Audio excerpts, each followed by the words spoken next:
Chapitre 1 – L'art du crime chez Colombo. 1.1 – La structure du meurtre dans la série.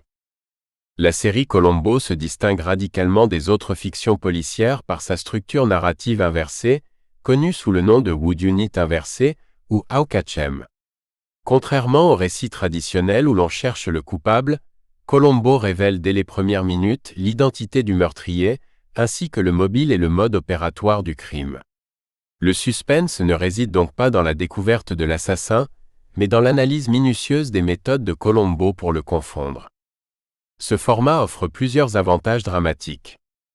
Le spectateur devient complice de l'histoire, connaissant des éléments ignorés par les autres personnages. L'attention se focalise sur le déroulement de l'enquête plutôt que sur le mystère du qui a fait quoi. L'intérêt repose sur la confrontation psychologique entre le meurtrier, souvent brillant et sûr de lui, et le lieutenant Colombo, modeste mais redoutable. Chaque épisode suit ainsi un schéma récurrent. Présentation du meurtrier et de ses motivations, souvent liées au pouvoir, à la peur de perdre son statut ou à des trahisons personnelles.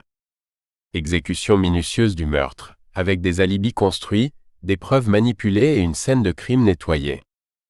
Entrée en scène de Colombo, souvent maladroite en apparence, posant des questions triviales qui déstabilisent le coupable.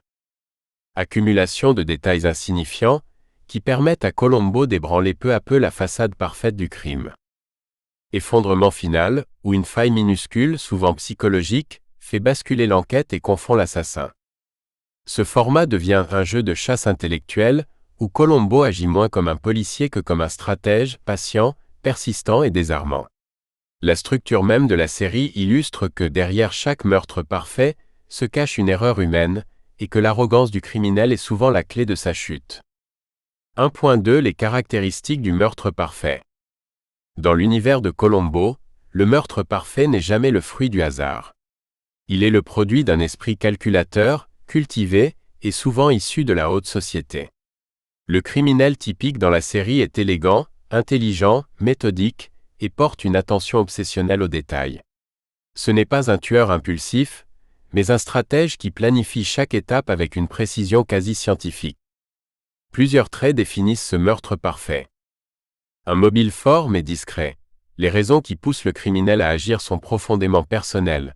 Peur du scandale, jalousie, menace sur la carrière ou vengeance intime. Le mobile est souvent dissimulé derrière une façade de respectabilité. Une préparation méticuleuse, rien n'est laissé au hasard. Le timing, l'alibi, les témoins, les déplacements, tout est prévu à la seconde près. Le meurtrier s'assure qu'il ne laisse aucune preuve matérielle directe, ni empreinte, ni arme identifiable. Une mise en scène sophistiquée.